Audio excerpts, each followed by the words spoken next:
Hi, my name is Dave Martin, and in a previous video, I gave an overview of EIA 649, and I feel I was a bit harsh in that video just because I find the standard to be a bit vague and generic. Well, I'm not done criticizing it. I've got more to say about this particular standard. So in the previous video, I focused on the content that is in EIA 649, but there's a lot of stuff that the standard is missing that is directly relevant to configuration management. And there is a phrase that doesn't appear in EIA 649, and that is bill of materials. And I just don't see how you can have a standard on configuration management without going into bill of materials. Now, I am exaggerating a little bit.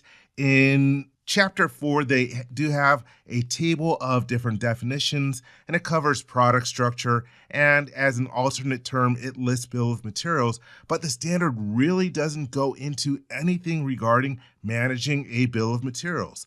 Let's talk about some other stuff that does not appear in the standard. As I mentioned in that video, EIA 649 focuses on configuration items and engineering activities, and as a result, it really doesn't go into requirements management, records management, document management, or BOM management. And just go in a little more detail about those different things. There is a list of product definition information, and it includes requirements as an element of product definition information, but it doesn't say anything about how to manage those requirements. And there is a table in there, table 3, that lists all the different data sets that are pertinent to configuration management, but it just lists them. It really doesn't say anything about the practical management of those different data sets. And regarding bills of material, there's absolutely no discussion of obsolescence or supersession. And again, it's just one of those things where I can't see how you cover change management and configuration management without going into obsoleting components or having something supersede an existing data set. And I make no secret that I am a big fan of CM2 as opposed to EIA 649. And it's not really a matter of CM2 versus EIA 649. You can use both of them, and you should use both of them for configuration management.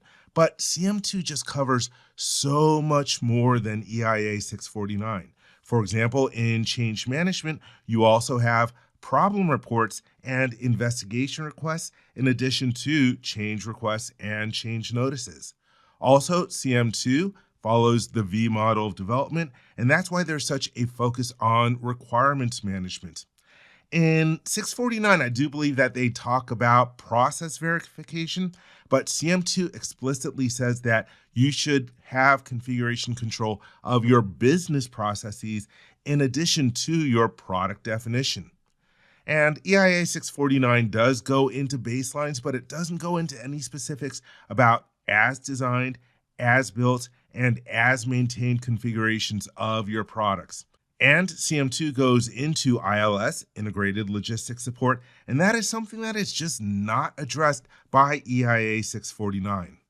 So I prefer CM2 because it is a practice, not just a standard, and CM2 addresses the entire enterprise as opposed to focusing just on configuration items and engineering activities. It goes into how configuration management affects production, supply chain, quality, and any other major organizations within your company.